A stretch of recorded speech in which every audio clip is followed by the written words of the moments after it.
सत्यम परम धीमहि. वर्णन करताना सांगितलं सत्यम परम परमेश्वरम धीमहि ध्यायामी. सत्य असणारा तो परमात्मा. कोणता परमात्मा? परम परमेश्वरम, जो परमेश्वर आहे तोच परमात्मा. कोणता परमात्मा? श्रीकृष्णम, तो श्रीकृष्ण परमात्मा. आम्ही त्याचं ध्यान करतो, आम्ही त्याला वंदन करतो. ध्यायामी. भगवान परमात्म्याचं सुंदर असं स्तवन वेदव्यासांनी आरंभाला केलं. पुढे श्रीमद भागवत महापुराणाचं वर्णन करताना या ग्रंथाचा विषय सांगितला. परमधर्माचं निरूपण इथं केलंय. धर्म प्रोज्झित कैतवोत्र परमो. परमधर्माचं निरूपण केलं. अधिकारी सांगितला निर्मत्सराणाम सताम. शुद्ध अंतःकरण असणारे सत्पुरुष याचे अधिकारी आहेत. या श्रीमद भागवताच्या श्रवणानं होतं काय? श्रीमद भागवताच्या श्रवणाचा परिणाम भगवान परमात्मा हृदयामध्ये प्रवेश करतात. सद्यो हृद्यवरुध्यतेत्र कृतिभिः शुश्रूषुभिस्तत्क्षणात्. विनाविलंब भगवान परमात्मा हृदयामध्ये स्थित होतात. दुसरं साधन करण्याची ती गरज काय? सहज भागवताच्या श्रवणाचा हा परिणाम आहे. म्हणून दुसरं साधन करण्याची गरज नाही. म्हणून हे भक्तिरस जाणणाऱ्या साधकांनो, श्रीमद भागवत या वेदरूपी कल्पवृक्षाचं पिकलेलं फळ आहे. शुकमुखात अमृत द्रव संयुतम. शुकाचा स्पर्श झालेला, पोपटाचा स्पर्श झालेलं फळ अति गोड असतं. आणि तुम्ही एक काम करा, पिबत भागवतम रसमालयम. तुम्ही या भागवताचं पान करा. आता भागवत ऐकायचंय का पान करायचंय? रसिक श्रोत्यांनी या करणांच्या द्वारे ते प्राशन करायचं आहे. कारण भागवत भगवंताची विभूती आहे. भगवान परमात्माचं वर्णन करताना परमात्मा रसस्वरूप आहे. रसो वै सहा. हे भगवंताचं स्वरूप वर्णन केलं गेलं. म्हणून भगवान परमात्माचं गुणगायन करताना रसस्वरूप परमात्म्याला प्राप्त करून घ्यायचं असेल तर पिबत भागवतम, त्याचं पानच करावं लागेल. परमपुण्यमय असणारं ठिकाण नैमिषारण्यामध्ये शौनकादी ऋषीमुनींनी 1000 वर्षपर्यंत चालणाऱ्या एका ज्ञानसत्राचं आयोजन केलं. त्यावेळेला प्रातःकाळी सर्व नित्यकर्मातून निवृत्त होऊन सगळ्या ऋषीमुनींनी सूतांचं पूजन केलं. मोठ्या आदरानं त्यांना उंच आसनावर बसवलं आणि प्रश्न केला. त्वया खलु पुराणानी सेतिहासानी चानग. महाराज, आपण इतिहास, पुराण, धर्मशास्त्र यांचे निष्णात अध्ययन केलेले आहात. वेद जाणणाऱ्यांमध्ये आपण श्रेष्ठ आहात. भगवंताच्या सगुण निरूपण स्वरूपाला आपण जाणता. ते ज्ञान आपल्याला गुरुकृपेनं प्राप्त झालेलं आहे.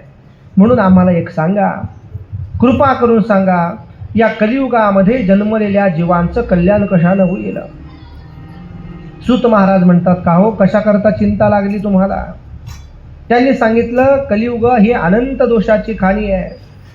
म्हणून या कलियुगाचं वर्णन करताना सांगितलं, कलियुगामध्ये जीव अल्पायुष्य झालेला आहे. त्याच पद्धतीनं या अल्पायुष्य जीवाला भाग्यही मंद झालं आणि स्वतःही मंद झालेला आहे. मग निश्चित कल्याण कशानं होईल सांगा? सूत जानासी भद्रंते भगवान सात्वतांपती. भगवान परमात्मानं यदुवंशामध्ये अवतार धारण केला.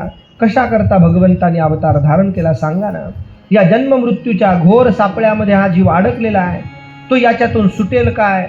कशा करता तो सुटणार आहे? कोणत्या मार्गाने तो सुटू शकेल याचा विचार आम्हाला सांगा. कारण भगवंतांना शरण गेल्यानं मुनिजन, ते मुनी जगताला केवळ स्पर्श करतात तर जीव ताबडतोब पवित्र होतात. ना आम्हाला सांगा, कोणत्या पद्धतीनं जगताचा उद्धार होईल? साधा सोपा प्रश्न विचारला. भगवान परमात्म्याने अवतार का धारण केला? भगवंताच्या अवताराचं रहस्य काय? का कलियुगामध्ये जीव अल्पायुषी झाला? कारण कलियुगाचं हे महिमान आहे. कारण कलियुगामध्ये 100 वर्षाचं आयुष्य जीवाला प्राप्त झालेलं आहे. नरदेह दुर्लभ जाना, शतवर्षाची गणना, तयामध्ये दुःख यातना तुम्ही आठवा मधुसूदना. बाळपण गेले नेणता तारुण्य दशे विषय व्यथा, वृद्धपणी प्रवर्तली चिंता मरे मागुता जन्मधरी. कलियुगामधलं बाळपण गेलं निघून, तरुणपण आला. तारुण्याच्या मध्ये न मानी कोणास, तरुणपणामध्ये काहीच करायला तयार नाही, सदा मुसुमुसी धुळी जैसा.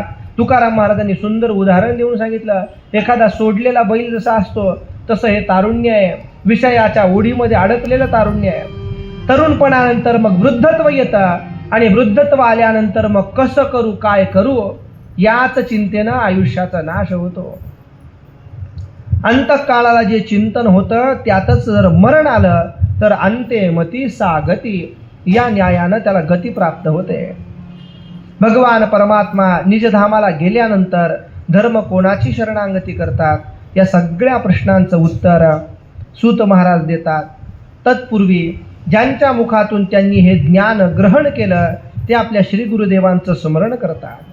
यम प्रव्रजंतमनुपेतमपेत कृत्यम द्वैपायनो विरह कातर आजुहाव, पुत्रेति तन्मयतया तरवो विनेदु तं सर्वभूतहृदयं मुनिमानतोऽस्मि.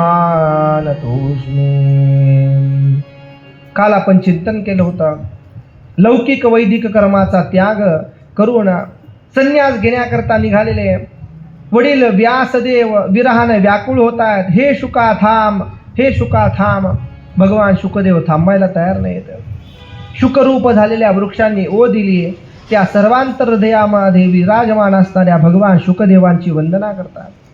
अत्यंत प्रभावी सर्व वेदांचं सार, संसार रूप अंधकारातून बाहेर पडण्याचं सामर्थ्य असणारे, जगताला आध्यात्मिक प्रकाश देणारे, संसारिणाम करुणयाह पुराण गुह्यम, रहस्यमय असणारं हे महाभागवत पुराण ज्यांनी जगताच्या उद्धाराकरता सांगितलं, त्या भगवान श्री शुकदेवांना मी नमस्कार करतो. पुढे नरनारायण, भगवती सरस्वती आणि श्री वेदव्यासांची वंदना केली.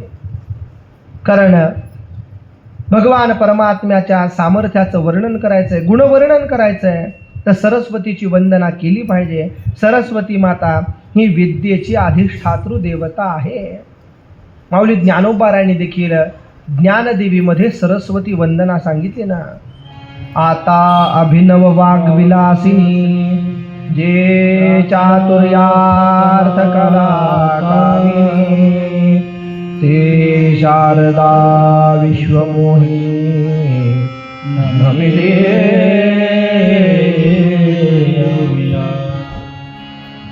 सरस्वती मातेचे अनेक विध मंत्र आहेत, अनेक मंत्रांनी तिचं आवाहन करता येतं.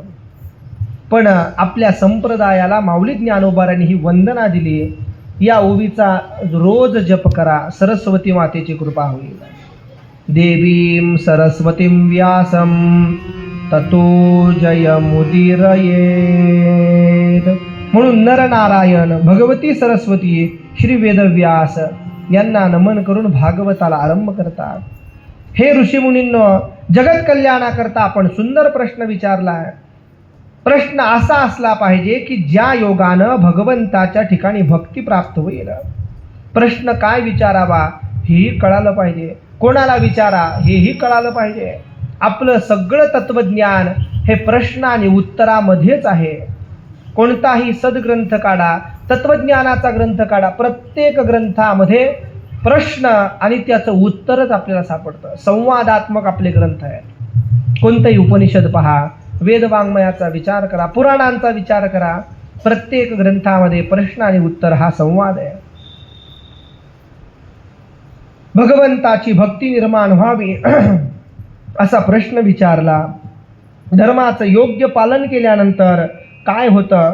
चित्त शुद्ध होतं, भगवंताच्या विषयी प्रेम निर्माण होतं. पण मात्र कधी कधी धर्माचरण करूनही मनुष्याच्या हृदयामध्ये निर्मळता प्राप्त होत नसेल तर सूत महाराज सांगतात, श्रम एवही केवलम. दाखवण्याकरता तो शुद्ध आचरण करण्याचा प्रयत्न करतोय, पण अंतःकरण मात्र स्वच्छ नाही. म्हणून बाहर की तो खूब बनी है, अंदर की बात राम जाने. बाह्य रंगाने दिसायला खूप चांगला दिसतो, पण आतून मात्र सगळं अंतःकरण कलुषित झालेलं आहे. जगामध्ये असे अनेक बगळे फिरत असतात ना, की बाह्य रंगाने ते खूप सुंदर दिसतात चांगले, पण आतलं काय आहे कोणाला कळत नाही. दुर्दैवानं या सोशल मीडियाच्या माध्यमातून आपण अनेक पद्धतीनं पाहतो. अनेक नवीन मठ मंदिरं होतात, पण तिथल्या मठाधीशांना काही दिवसानंतर पोलीस कोठडी होते. दुर्दैवाची गोष्ट ही. बरं, हे नेमकं आपल्याच धर्माविषयी घडतं ना, इतर दुसरीकडे नाही घडत. पाखंड मताचा आश्रय कलियुगामध्ये सहज स्वाभाविक होणार आहे. दुःख दूर करण्याकरता म्हणून जीव कोणाचा तरी आश्रय करण्याचा प्रयत्न करतो, पण तो आश्रय चुकीच्या मार्गाने नेतो त्याला.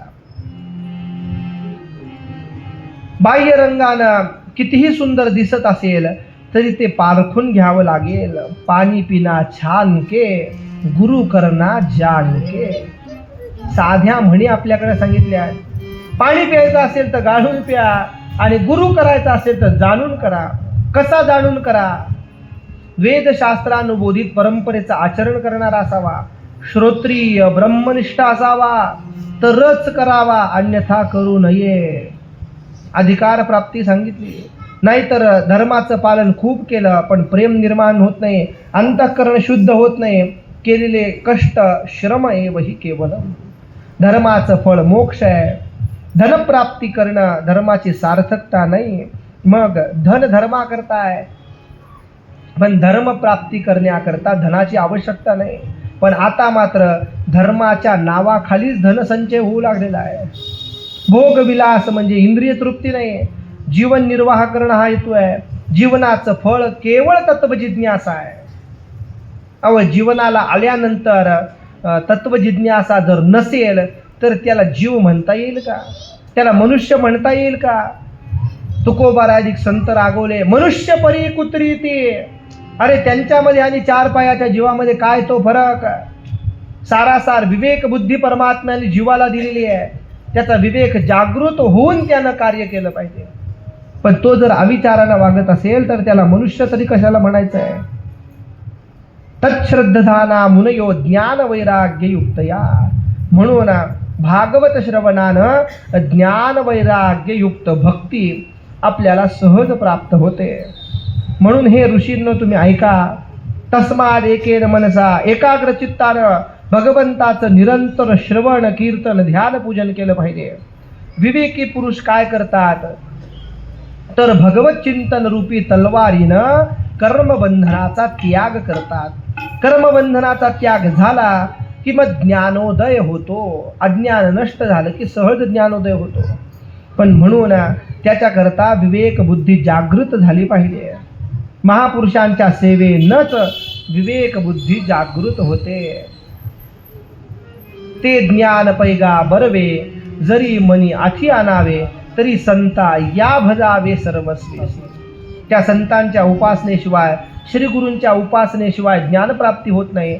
मग उपासनेकरता काय करावं लागेल? तनु मनु जीवे चरणासी लागावे, अगरवता करावे दास्य सक. दास्यत्व बुद्धीने त्यांचा स्वीकार करावा लागेल. त्याच वेळेला ज्ञानप्राप्ती होईल. अशुभ वासना नष्ट होतील. श्रीमद भागवत किंवा भगवत भक्तांच्या पवित्र सहवासानं भगवंताचं सहज प्रेम निर्माण होतं. ज्या संगतीमध्ये आपण आहोत त्या संगतीचा आपल्यावर परिणाम होत असतो. म्हणून तर आपल्याकडे उपदेश करताना सांगितलं, संगम न करूया, कोणाचाही संग करू नका. कोणाचा करावा? ततो दुत्संग मुत्सृज्य सत्सुसज्जेत बुद्धिवान संत एतस्य सज्जंती मनोव्यासंग मुक्तिभिः. दुस्संगाचा सर्वथा त्याग करावा, सत्संगाची प्राप्ती करून घ्यावी. सत्संगेन परम प्राप्य दुस्तरम तरते चिराद. तस्माद अतिप्रयत्नेन सत्संगम सततम कुरु. सदा सर्व काळ सतत संत संग प्राप्ती करता प्रयत्नरत असलं पाहिजे. अशा पद्धतीनं जर आपण भगवत भक्तीमध्ये लागलो तर मग भगवत तत्वाचा अनुभव येतो, ज्ञानप्राप्ती होते. परिणाम काय होतो? भिद्यते हृदय ग्रंथी छिद्यन्ते सर्व संशयाः. संशयाचा नाश होतो. काय संशय मनामध्ये आहेत? किती संशय मनामध्ये आहेत? वेदांताने त्याचं अनेक पद्धतीनं चिंतन केलेलं आहे. मुळामध्येच जीव हा अविनाशी नाही, जीव नाशवान आहे. परमात्मा अविनाशी आहे. जीव अल्पज्ञ आहे, परमात्मा सर्वज्ञ आहे. मग जीवाच्या ठिकाणी अनेक प्रकारानं अविद्या आहे. भगवान परमात्मा ज्ञानस्वरूप आहे. मग कोणाला वाटेल की असा असणारा अल्पज्ञ नाशवान हा जीव परमात्म्याच्या स्वरूपाचा असू शकतो काय? अहो, दोन्ही एक असण्याकरता समानता पाहिजे, समान सत्तेमध्ये व्यवहार झाला पाहिजे. सुंदर समन्वय वेदांत शास्त्राने याचा केला. आपल्याला हे जे सगळं जाणवतं याचं कारण काय आहे? तर स्वरूपाचं असणारं अज्ञान, दुसरं कारणच नाही. आणि हे स्वरूपाचा विषय असलेलं अज्ञान आपले श्री गुरु वेदवाक्याचा उपदेश करून घालवतात. तत्त्वमसी महावाक्याधिक उपदेश करतात. ते ब्रह्म तू आहेस हा उपदेश करतात. आणि मग काय होतं? भगवत तत्वविज्ञानम, भगवंताचं तत्वज्ञान किंवा तत्वाचा अनुभव येतो. अंतःकरणातले सगळे संदेह निवृत्त होतात. आता हे वेदांत वाक्याचं चिंतन किंवा या पद्धतीनं संगतीनं चिंतन करता येईल. पण सामान्य जीवाला ह्या सगळ्याच गोष्टी अनुकूल होतील असं नाही. मग काय करायचंय? तर फक्त संतांचा संग करायचा आहे आणि त्या संगतीनंच संदेहाची निवृत्ती होते, सहज निवृत्ती होते. धन्य काळ संत भेटी, पायी मिठी पडली तो. तुकोबाराय सांगतात, संत संग केला, काळ धन्यतेला प्राप्त झाला. पण काय झालं? तर त्या सगळ्या संदेहाची सहज निवृत्ती झाली. संदेहाची सुटली गाठी, झालो पोटी शीत. साक्षात्कार होतो. हृदयातल्या अज्ञानाच्या बेड्या तुटून पडतात. कर्मबंधन क्षीण होतं आणि मग उत्तम प्रकारची भक्ती प्राप्त होते. मनुष्याने सत्वगुणाचा स्वीकार करणाऱ्या श्री हरिपरमात्म्याची उपासना केली पाहिजे. मग काही उदाहरणं त्या ठिकाणी दिले. उदाहरण देऊन सांगितलं की सगळं जगत परमात्मा स्वरूप आहे. वासुदेव परा वेदा, वासुदेव परा मखा, वासुदेव परा योगा, वासुदेव परा क्रिया, वासुदेव परम ज्ञानम, वासुदेव परम तपा, वासुदेव परो धर्मो, वासुदेव परा गती. सगळ्याचं तात्पर्य हेच आहे की सर्वत्र हरी गीयते. भगवान परमात्माचंच रूपक, भगवान परमात्माचंच गुणवर्णन हेच सर्वश्रेष्ठ साधन आहे. म्हणून तुम्हाला सांगतो मी, ऐका. श्रीमद भागवताचं परमतत्वज्ञान सूत महाराज शौनकांना सांगतात. सर्व कर्माची गती भगवान श्रीकृष्ण परमात्माच आहे, त्याच्याशिवाय दुसरं काही नाही. म्हणून सृष्टीच्या आरंभाला भगवान परमात्मानं काही अवतार धारण केले, त्याचा उच्चार सूत महाराज करतात. भगवान परमात्मांना लोकनिर्मितीची इच्छा झाली, त्यावेळेला भगवान परमात्मानं महत्त्वांपासून 10 इंद्रियांची निर्मिती केली. पंचमहाभूत आणि एक मन अशा 16 कलांनी युक्त होऊन भगवान परमात्मानं जगृहे पौरुषम रूपम, पुरुष रूप ग्रहण केलं. यस्यांभसी शयानस्य योग निद्राम वितन्वतः, योग निद्रेचा आश्रय घेऊन पाण्यामध्ये पहुडलेले असताना भगवान परमात्म्याच्या नाभी कमलातून प्रजापतींची अधिपती ब्रह्मदेव निर्माण होतात. त्या भगवंताच्या विराट रूपाच्या अंग प्रत्यंगातूनच सर्व जगताची कल्पना केली. भगवंताचं हे सत्वमय स्वरूप आहे. योगी दिव्य दृष्टीनं परमात्म्याच्या त्या रूपाला पाहतात. त्या भगवान परमात्म्याच्या रूपाला हजारो पाय आहेत. सहस्रबाहू उरुभुजाननाद्भुतम, हजारो पाय, हजारो हात, हजारो मुख असल्यानं परमात्मा अत्यंत विलक्षण दिसत आहेत. भगवंताचं हे पुरुष रूप आहे, ज्याला नारायण म्हणतात, की जो नरस्य अयनः नारायणः, तो परमात्मा आहे. त्याच परमात्मापासून ही सगळी उत्पत्ती झालेली आहे. भगवान परमात्मांनी पहिल्या कौमार सर्गामध्ये सनत कुमाराधिक 4 ऋषीरूपांना अवतार धारण केला. अत्यंत खडतर ब्रह्मचर्य त्यांनी धारण केलं. द्वितीयम तु भवा यास्य रसात लगताम मही. दुसऱ्या वेळेला यज्ञ नारायणाचं स्वरूप असणाऱ्या परमात्मानं पृथ्वीला बाहेर काढण्याकरता वराह रूप धारण केलं. तिसऱ्या सर्गामध्ये परमात्मा देवर्षी नारदांच्या रूपाने अवताराला आले. नारद पांचरात्राचा जगताला उपदेश केला. धर्मपत्नी मूर्तीपासून परमात्माने नरनारायण रूपाने अवतार घेतला. चौथ्या वेळेला मन इंद्रिय यांचा संयम करून परमात्मा उग्र तप केलं. पंचमहाकपिलो नाम, पाचव्या अवतारामध्ये परमात्मा कपिल रूपानं प्रगट झाले. सांख्यशास्त्राचं वर्णन केलं.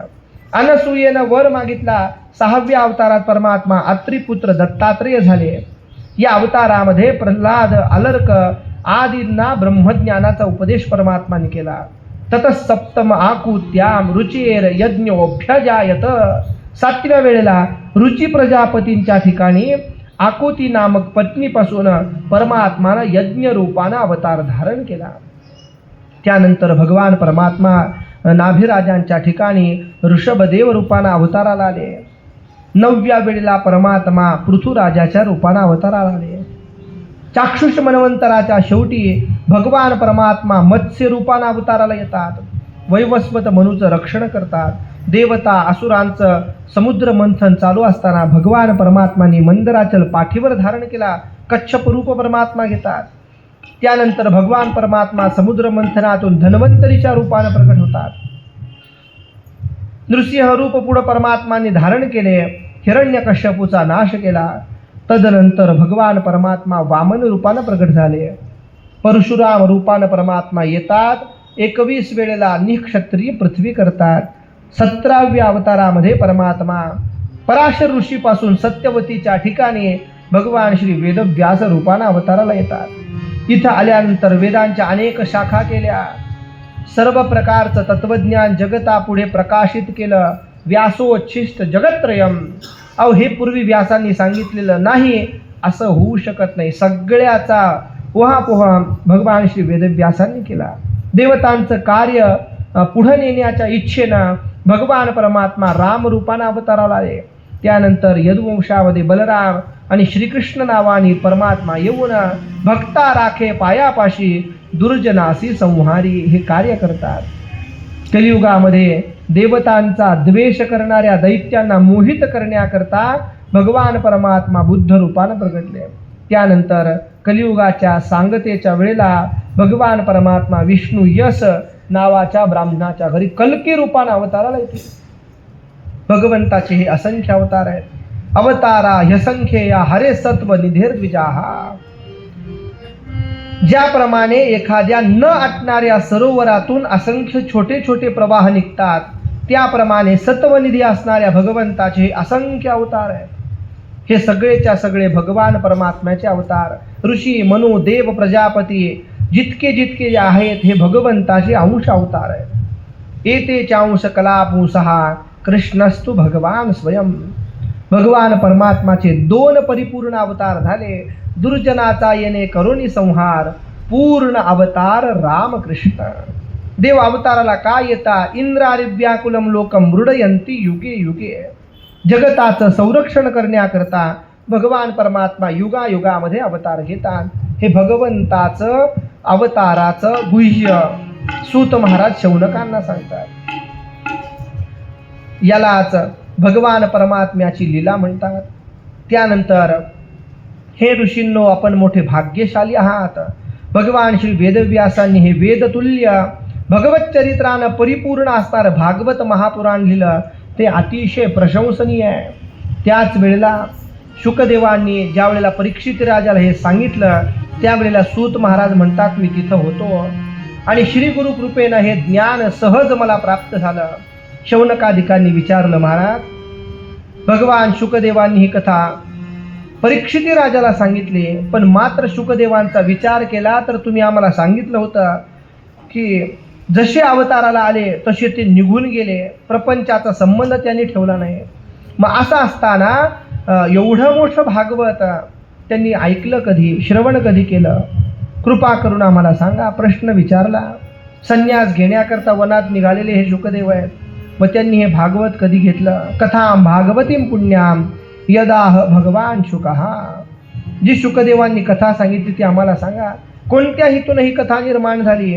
कोणत्या हेतून शुकदेवाने याचं ग्रहण केलं सांगा मला.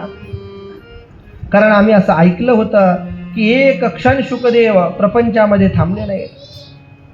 त्यानंतर परीक्षिती राजानं ही कथा का ऐकली, प्रायोपवेशन राजानं का घेतलं, सगळ्या कथा आम्हाला सांगा. सूत महाराज सांगतात ऐका. चतुर्युगापैकी तिसरं द्वापार युग चालू होतं.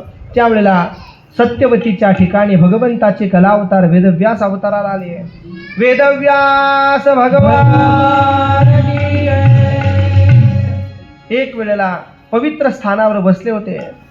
स एकदा कदाचित सरस्वत्या उपस्पृश्य जलम शुची.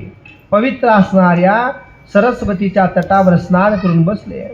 वेदव्यास भूतकाळ भविष्यकाळ जाणणारे होते, अचूक दृष्टीचे होते.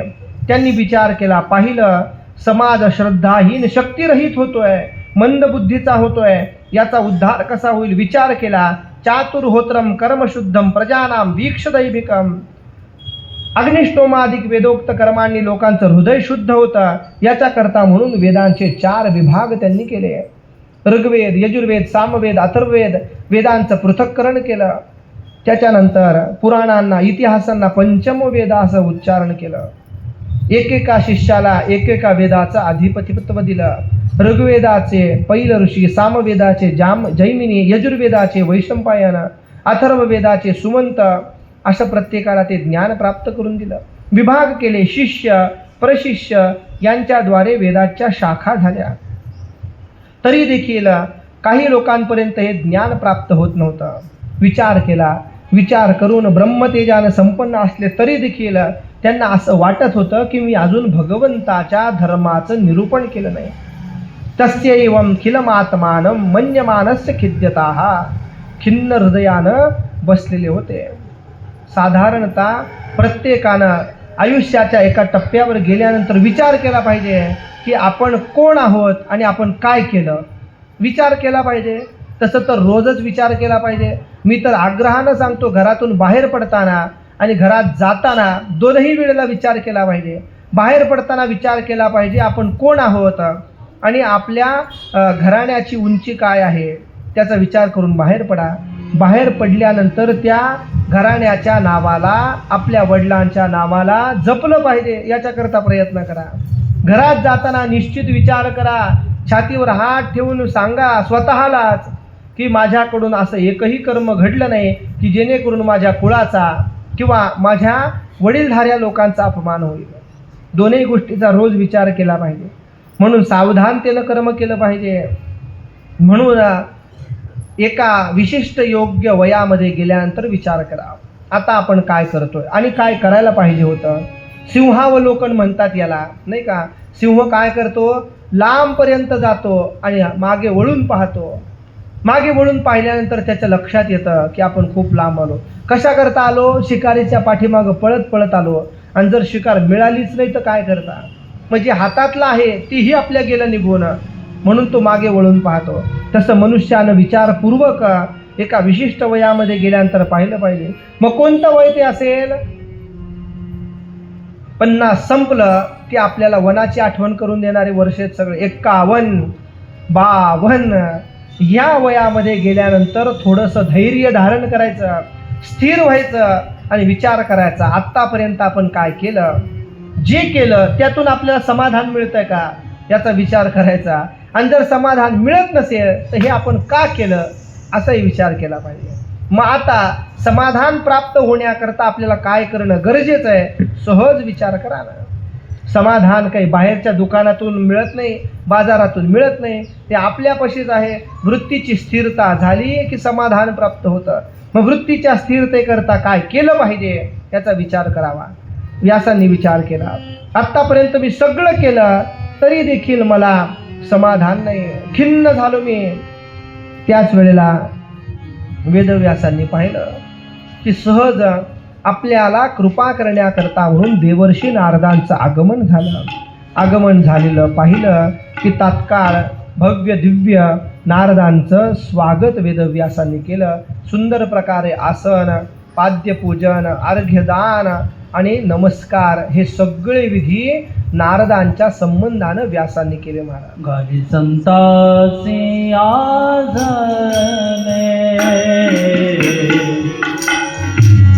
संतासे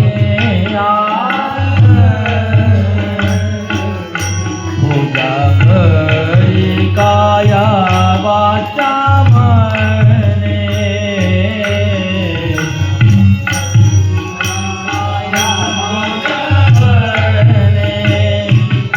एका जना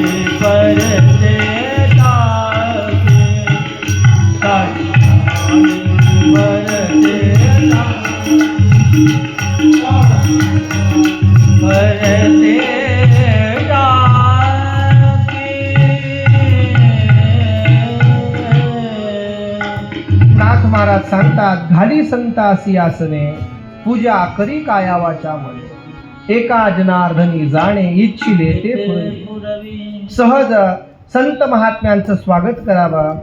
वास्तविक संतांना कोणत्याही सन्मानाची अपेक्षा नाही, पण आपल्या कल्याणाकरता आपण संतांचं पूजन केलं पाहिजे. आसन के बस दिलं पाहिजे, प्रार्थना केली पाहिजे. तुकोबाराय तर सांगतात, संतांशी तो नाही सन्मानाची चाल. अहो, त्यांना कशाची अपेक्षा नाही, पण आपलं कर्तव्य आहे, आपल्या उद्धाराकरता आपण प्रयत्नपूर्वक संतांचं पूजन स्वागत केलं पाहिजे. नारद महर्षी आले. नारदांनी पाहिल्याबरोबर व्यासांना प्रश्न केला, महाराज चिंता कशाची करताय? अहो, आपण संतुष्ट आहात का? सनातन ब्रह्मतत्वाचं चिंतन आपण पुष्कळ काळपर्यंत केलं, तरी देखील कोणत्याही प्रकारची कृतकृत्यता आपल्याकडे पाहिल्यानंतर दिसत नाही. कशा करता शोक करताय? व्यासांनी सांगितलं, काय सांगावं? अजूनही नात्मा परितुष्यते मे, अजूनही मला समाधान नाही. मी काय केलं नाही सांगतो. अहो, सगळं केलं मी, पण तुमच्यापासून काय लपवायचं आहे? सवयी भवान वेद समस्त गुह्य, सर्व गुप्त रहस्य आपण जाणता. त्रैलोक्यामध्ये आपण भ्रमण करणारे आहात, कृपा करून मला काही उपदेश करा. नारदांनी सांगितलं, मला असं वाटतं आपण बहुतेक भगवंताच्या निर्मल यशाचं गायन केलं नाही. ज्या गायनानं भगवान परमात्मा संतुष्ट होत नाहीत असं ज्ञान अपूर्ण आहे. एक काम करा, भगवंताच्या महिमा निरूपण करा. मग निरूपण करायचं आहे, कोणाला करता येईल? ज्याला इच्छा झाली त्याला करता येईल. मग त्याला काही अधिकाराची अपेक्षा सांगितली का? नाही. येईल तैसा बोल राम कृष्ण, नये जरी तुझं मधुर उत्तर, दिधला सुस्वर नाही देवे. भगवान परमात्माला कशाची अपेक्षा नाही. असेल तर चांगलीच गोष्ट आहे, पण नसेल तर मग वर्णन करायचं नाही का? तद्वाग विसर्गो जनताग विप्लवो यस्मिन् प्रतिश्लोकमवद्यवत्यपि नामानि अनंतस्य यशोंकितानि यत् शृण्वन्ति गायन्ति नृणन्ति साधवाः. सहज भगवंताचं गुणवर्णन करता येत असेल तर हरकत नाही, पण करता येत नाही म्हणून मागे राहू नका, करण्याचा प्रयत्न करा. अबद्ध चांगले गाऊ भल तैसे, बाळ वदे जैसे मायबाप. निरंतर प्रयत्नरत राहा. म्हणून मोक्ष प्राप्तीचं साधन हे निर्मल ज्ञान आहे, पण ते ज्ञान नुसतं उपयोगाचं नाही. न शोभते ज्ञान मलम निरंजनम, ते ज्ञान शोभा देत नाही. मग काय करावं लागेल? त्याकरता भगवत भक्ती युक्त ज्ञान असावं लागेल, तर ते ज्ञान शोभा देईल. म्हणून हे व्यास महर्षी तुम्ही ऐका, अचिंत्य भगवंताच्या लीलाशक्तींचं स्मरण करा. त्याच्याशिवाय दुसरं साधन तुम्हाला नाही. जो मनुष्य भगवत चरणाची सेवा करतो, सिद्धी प्राप्ती होण्यापूर्वीच जर त्याचं भजन सुटलं तर त्याचं काही अमंगल होतं का? नाही. भगवंताचं भजन न करता केवळ स्वधर्माचं पालन करतो, त्याला लाभ होईल का? असे अनेक युक्ती प्रयुक्तीनं नारदांनी व्यासांना समजावून सांगितलं की तुम्हाला त्याच्याशिवाय पर्याय नाही. भगवंताचं गुणवर्णन केल्याशिवाय तुम्हाला समाधान प्राप्त होणार नाही. सदा नाम घोष करो हरि कथा सदा नाम घोष करो हरि कथा सदा नाम घोष करो हरि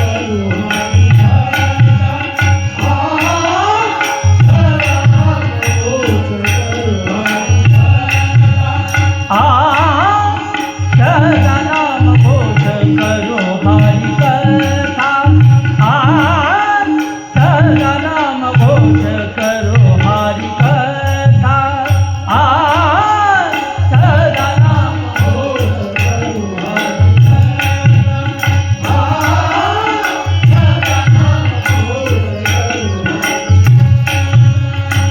तेने सदा चित्त समाधान तेने सदा चित्त समाधान तेने सदा चित्त समाधान सर्व सुख दयालु सर्व अलंकार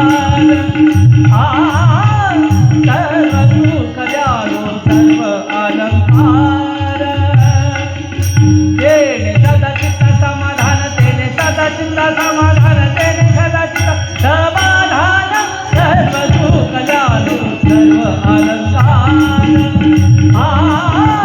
सर्व सुख दयालु सर्व अलंकार सर्व सुख दयालु सर्व अलंकार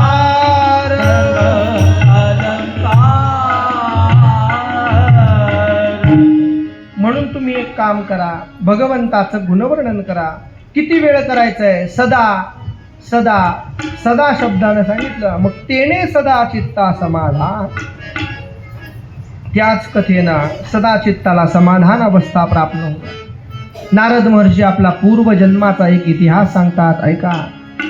पूर्वजन्मामध्ये मी वेद संपन्न असणाऱ्या भूदेव ब्राह्मणाचा दासीपुत्र होतो. एका पावसाळ्यामध्ये काही योगीजन चातुर्मास्य करण्याकरता तिथं आले. लहानपणापासून सेवेमध्ये राहिलो. लहान होतो, खोड्या करत नव्हतो, इंद्रियाधीन होते. खेळण्या बागडण्यापासून मन परावृत्त होत होतं. त्यांची परवानगी घेऊन तुका म्हणे शेष घेईन आवडी, त्यांचं उच्चिष्ट ग्रहण करू लागलो. नित्यसेवा रत झालं, हृदय शुद्ध झालं, भजन पूजन करू लागलो.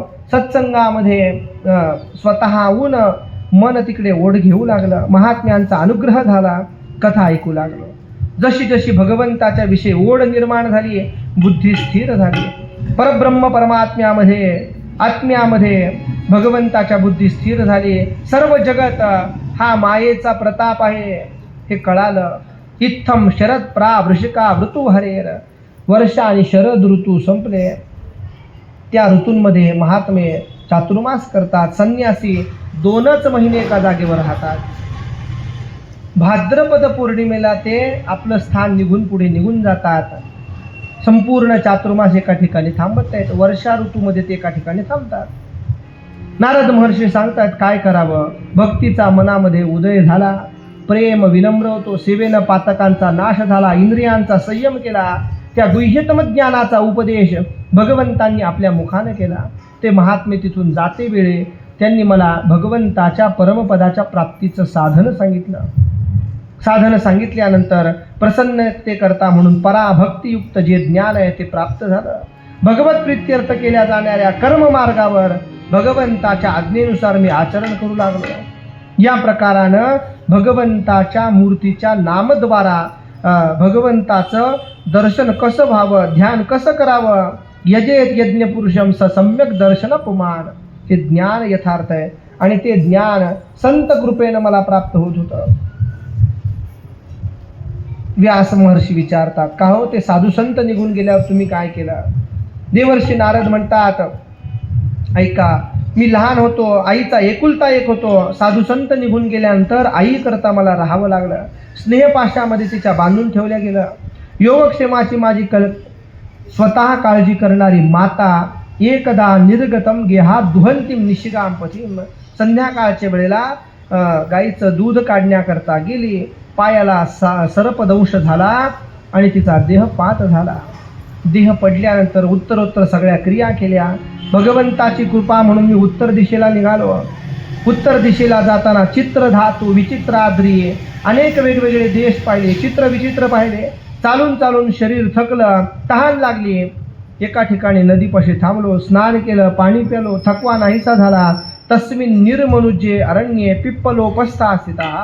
निर्मनुष्य असणाऱ्या स्थानी सुंदर प्रकारच्या पिंपळाच्या झाडाखाली बसलो. बसल्यानंतर हृदयस्थ परमात्म्याचं मनोमन ध्यान करू लागलो. ध्यायतश्चरणांभोजं भाव निर्जित चेतसा. भक्तिभावपूर्वक ध्यान करू लागलो. औत्कंठ्या शुक्लाक्षस्य हृदयासिन्मे शनैर्हरी. डोळ्यांमधून अश्रुधारा वाहू लागल्या. भगवान परमात्मा करता हृदयामध्ये देव प्रगट झालेले होते. प्रेमाचा आविर्भाव प्रगट झाला. सर्व अंग पुलकित झालं. हृदय शांत झालं. अनिर्वचनीय रूप सर्व शोकांचा नाश करणारे हे जाणलं. त्याच वेळेला एकदम ते रूप गुप्त झालं. आसनावरून उठून उभं राहिलो. पुन्हा त्या स्वरूपाच्या दर्शनाची इच्छा आहे, पण दर्शन झालं नाही. त्याच वेळेला निर्जन वनामध्ये मी प्रयत्न करतोय. स्वतः भगवान परमात्मा धीर गंभीर वाणीनं सांगतात, खेदाची गोष्ट करू नका. या जन्मात एवढंच दर्शन आहे. पुढच्या जन्मामध्ये तुम्हाला दर्शन होईल. हे बालका, तुझ्या हृदयामध्ये मला प्राप्त करण्याची इच्छा जागृत झाली, म्हणून रूपाचं थोडंसं दर्शन तुम्हाला झालं. तुम्ही आता काम करा. हृदयातल्या सर्व वासनांचा त्याग करा. नारदांना भगवंतांनी सांगितलं, सत्सेवया दीर्घया ते जाता मै दृढामती. किती काळ संगती घडली, अल्पकाळ संगती घडली, पण त्या अल्पकाळ संगतीचा परिणामही गंता मज्जन तामसी. सहज चित्तवृत्ती भगवंतामध्ये स्थिर झाली. भगवान परमात्मा सांगतात, हे देह त्याग होईल आणि मग माझं पार्षद रूप तुम्हाला प्राप्त होईल.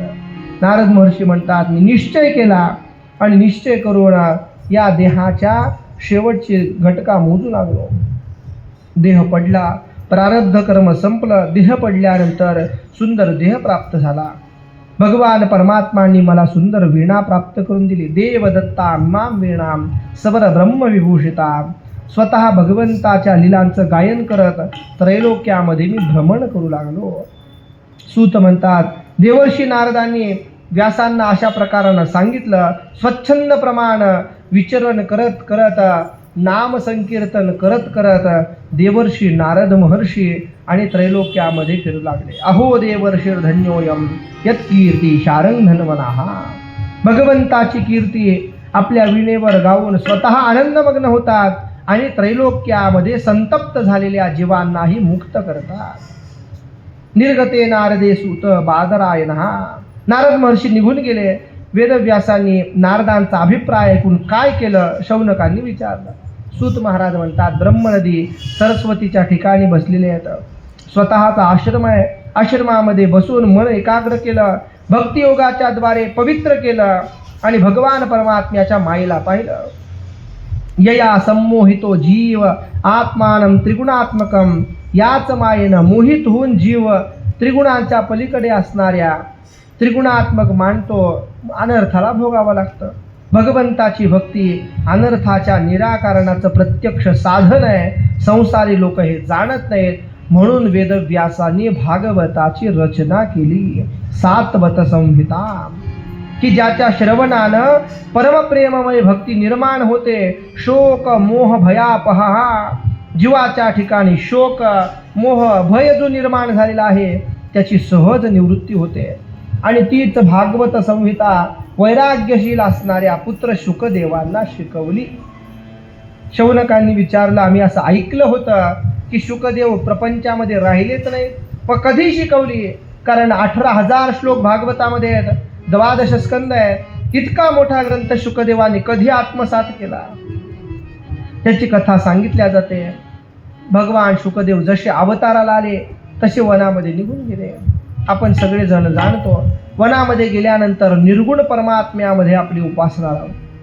निर्गुणाची उपासना करू लागले.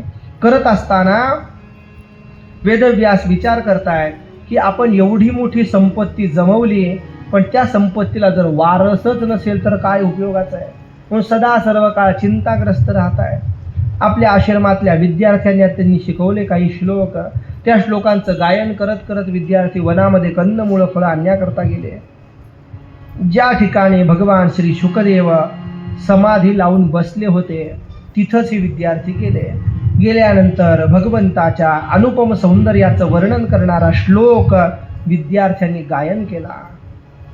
बर्हापीडं नटवरवपुः कर्णयो कर्णिकारं बिभ्रतवासं कनकपिशं वैजयन्ती च मालां रन्ध्रान् वेणोर्धरसूदया पूरयन् गोपवृन्दैर्वृन्दारण्यं स्वपदरमणं प्राविशद्गीतकीर्तिः. भगवान परमात्म्याचं गुणवर्णन करणारा, स्वरूपाचं वर्णन करणारा श्लोक आहे. भगवान परमात्मा अत्यंत सुंदर आहे. नटवर वपुः कर्णयोः कर्णिकारम, त्याचं अद्भुत स्वरूप सांगितलं. त्याच्यासारखा दुसरा जगात कोणी नाही. शुकदेवांनी डोळे बंद असलेल्या अवस्थेमध्ये चिंतन ऐकलं. ऐकल्यानंतर डोळे उघडले, विचार केला, अरे खरंच परमात्मा इतका सुंदर आहे का? मग त्याला पाहिलं पाहिजे आपण. पण शुकदेव म्हणतायत, अरे आपण तर सगळ्याचा त्याग करून आलो, सगुणाचा त्याग करून निर्गुणामध्ये आलो, आणि आता पुन्हा सगुणामध्ये आपल्याला जायचं आहे, कसं शक्य होईल? तो भगवान परमात्मा आपला स्वीकार करेल काय? त्याच वेळेला विद्यार्थ्याने दुसरा श्लोक गायन केला महाराज. अहो बकीयं स्तनकालकूटं जिघांसयापाय यदप्यसाध्वी लेभे गतिं धातृचितां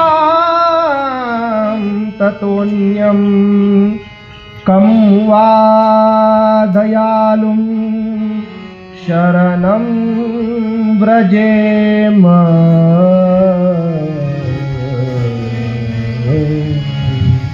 अहो बकीयम, बकासुराची असणारी बहीण पूतना भगवंताला मारण्याकरता आली.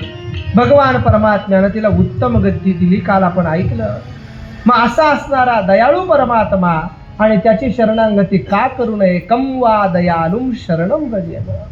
दुसरा श्लोक ऐकल्याबरोबर आसनाचा त्याग झाला. भगवान परमात्मा कृपाळू हे कळालं. तातडीनं त्या विद्यार्थ्यांना जवळ बोलवून चौकशी केली, कोण आहात, कुठून आला आहात? विद्यार्थ्यांनी सांगितलं, गुरुदेव व्यासांनी आम्हाला हे शिकवलंय, त्यांच्या आश्रमातले आम्ही विद्यार्थी आहोत. तातडीनं आपल्या घरी परत आले, व्यासांच्या आश्रमामध्ये आले. व्यासांना इतका आनंद झाला की ज्याच्या करता म्हणून आपण हे तयार केलं, निर्माण केलं, ते पुत्र शुकदेव आले. आल्यानंतर मग शुक मध्यापयामास निवृत्ती निरतम मुनी, हे वैराग्यशील असणाऱ्या भगवान श्री शुकदेवांना ही संहिता प्राप्त करून दिली. आता भगवंताच्या रूपासक्तीचं हे वर्णन आहे.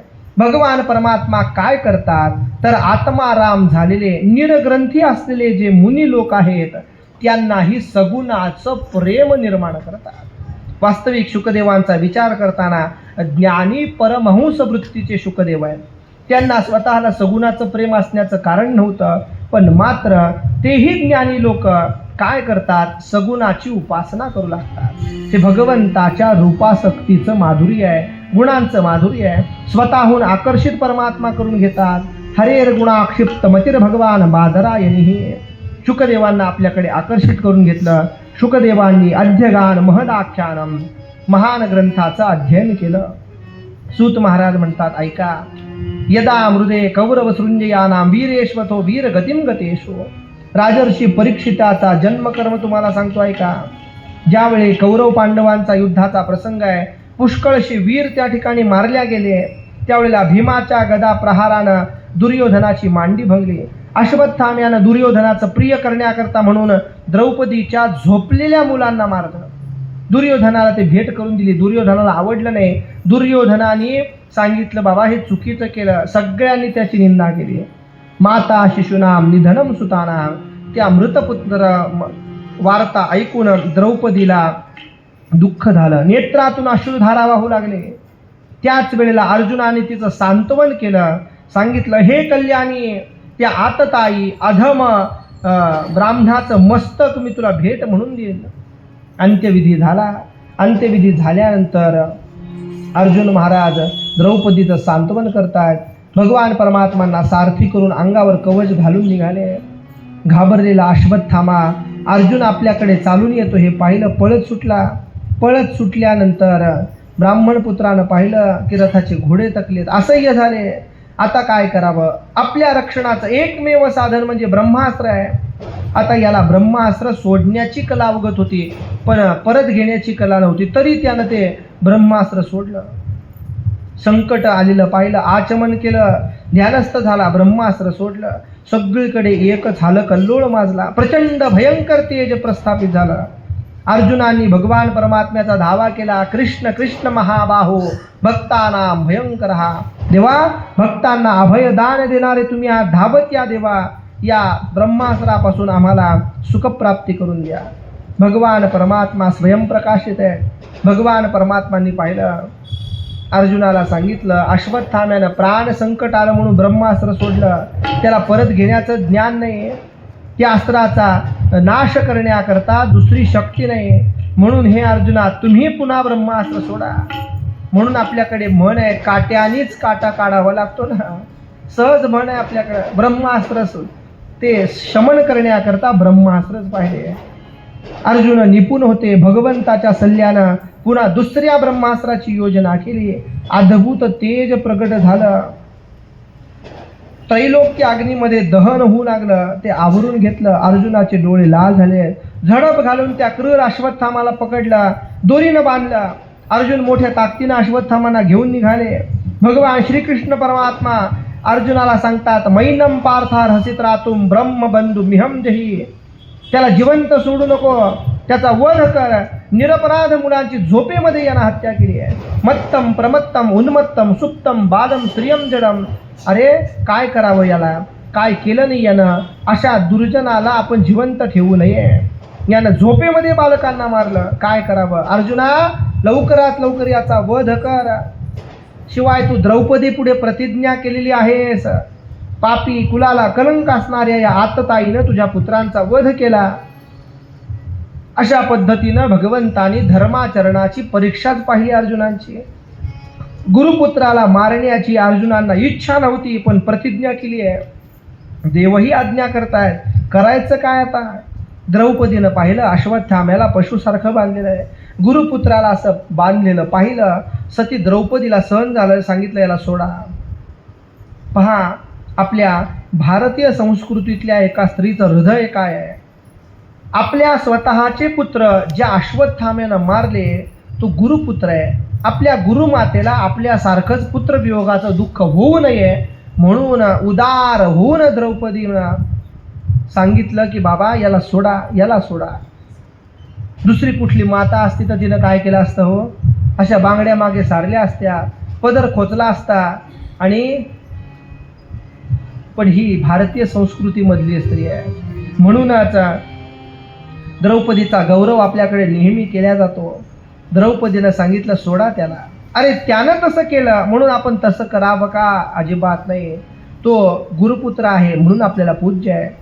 संपूर्ण धनुर्वेद, त्याच्यानंतर उपसंहार, शस्त्र, अस्त्र, ज्ञान तुम्ही त्यांच्याकडून ग्रहण केलेलं आहे. वीरमाता कृपी सती गेलेली आहे, ती अद्याप जिवंत आहे. म्हणून गुरुवंशाची नित्य पूजा केली पाहिजे. त्याला दुःख देणं, त्याला त्रास देणं हे आपलं कर्तव्य नाही. मला असं वाटतं त्या मातेनं रडू नये म्हणून त्याला सोडा. सोडा म्हटल्यानंतर धर्म, न्याय हे असं संयुक्तिक बोलणं द्रौपदीचं ऐकलं. युधिष्ठिरांनी कौतुक केलं. नकुल, सहदेव, सात्यकी, अर्जुन, भगवान श्रीकृष्ण परमात्मा तिथे आहे. सगळ्यांनी पुष्टी दिली. भीमदादा मात्र म्हणतात, झोपेमध्ये याने मुलांना मारलं, याला मारणं श्रेष्ठ आहे. द्रौपदीनं भीमदादांकडे पाहिलं, अर्जुनांकडे पाहिलं. भगवान परमात्मा बोलू लागतात, यांचा वध करू नये, आतताईने तर मारलं पाहिजे. सगळ्या गोष्टी मी शास्त्रात सांगितल्या, दोनही गोष्टींचं पालन झालं पाहिजे. एक तर याला शिक्षा झाली पाहिजे आणि याचा वध होता कामा नये. दोन्ही गोष्टी सांगितल्या भगवंतांप्रमाणे. मग देवाने सांगितलं, एक काम करा, हा सत्वहीन झालेला आहे, याच्या मस्तकावर मणी आहे, तो मणी काढून घ्या, त्याचं ब्रह्मतेज नाहीसं होईल. मुंडन करा आणि त्याला आपल्या स्थानावरून हाकलवून द्या, निष्कासित करा. पुत्रांच्या मृत्यूमुळे द्रौपदी सर्व पांडव शोकाकुल झाले होते. अंत्यविधी केला, अश्वत्थाम्याला विरूप केलं आणि हाकलवून लावलं. या 5,000-5,500 वर्षानंतरही आजही अश्वत्थामा नर्मदा तटावर फिरतात. अनेकविध लोकांना दर्शन त्यांचं झालं. पण या 5,000 वर्षानंतर अश्वत्थामा शापमुक्त होतील असं वरदान त्यांना प्राप्त आहे. आणि हे अश्वत्थामा चिरंजीव आहे.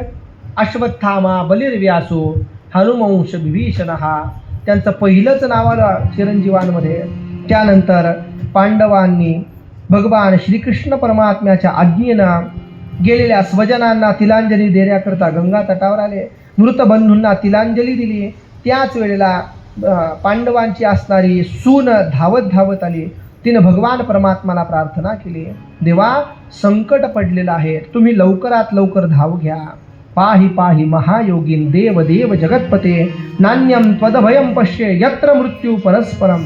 देवा माझं संरक्षण करा, धावा देवा माझ्याकरता म्हणून तुम्ही तत्पर व्हा.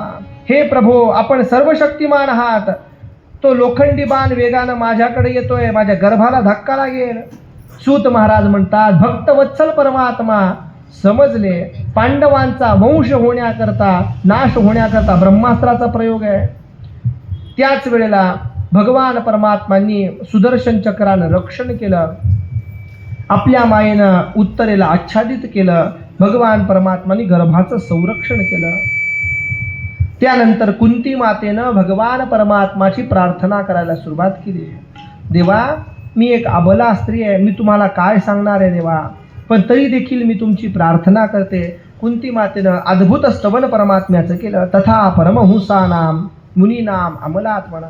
देवाच्या अवताराचं वेगळं प्रयोजन कुंती मातेनं प्रगट केलं. तिनं सांगितलं की देवा जीवनमुक्त परमहंस ज्ञानी अशा लोकांच्या हृदयामध्ये प्रेममय भक्ती अंकुरित करण्याकरताच आपला अवतार आहे. देवा मग माझ्यासारखी अज्ञानी अबला स्त्री तुमचं काय वर्णन करेल. देव हसले. देवाही सांगितलं सगळ्या जगताला माझ्या अवताराचं कारण माहिती आहे. काय? परित्राणाय साधूनाम विनाशाय च दुष्कृता. पण तू मात्र वेगळं कारण सांगितलं. काय? की ज्ञानी परमहंस भक्ताच्या हृदयामध्ये भक्तिप्रेम उदय करण्याकरता देवाचा अवतार. देवाला आनंद वाटला. कुंती मातेनं भगवंताची सुंदर स्तुती केली. कृष्णाय वासुदेवाय देवकी नंदनाय च नंद गोपकुमाराय गोविंदाय नमो नमः. भगवंताच्या एका नावाचा उच्चार केला आणि प्रार्थना केली. देवाने विचारलं काय पाहिजे मागून घे. कुंती मातेनं सांगितलं देवा काय सांगू तुम्हाला, पावला गणिक संकट आमच्यावर आले पाहिजेत. देवाने विचारलं किती दिवस संकट भोगताय. आता मी संकटातून मुक्त तुम्हाला केलेलं आहे. तरी कुंती मातेनं सांगितलं नाही देवा, सुख झालं की देवाचं विस्मरण होतं. सुख आलं की लोक देवाला आठवत नाहीत. म्हणून मी तुम्हाला काल सांगितलं की लॉकडाऊन असलं की माणसं देव करत होते आणि थोडं लॉकडाऊन शिथिल झालं की पुन्हा देवाला विसरून गेले. नाही का? संकट आलं की भगवंताचा धावा करतात. म्हणून कुंती मातेनं स्वतः भगवंताला वरदान मागितलं, देवा संकटांची मालिका दे, ज्या योगानं संकटांमध्ये आम्हाला तुझं स्मरण राहील. जगद्गुरु तुकोबाराय त्याचा उच्चार करून आपल्याला सांगतात की कुंती मातेने संकट मागितलं पण दर्शनाची अपेक्षा व्यक्त केली. महाराज मज होत का विपत्ती, मज होत का विपत्ती,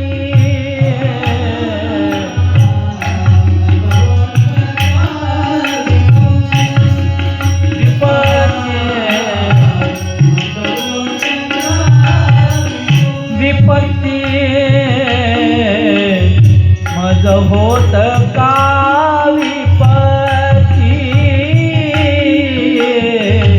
मज होत का विपत्ती,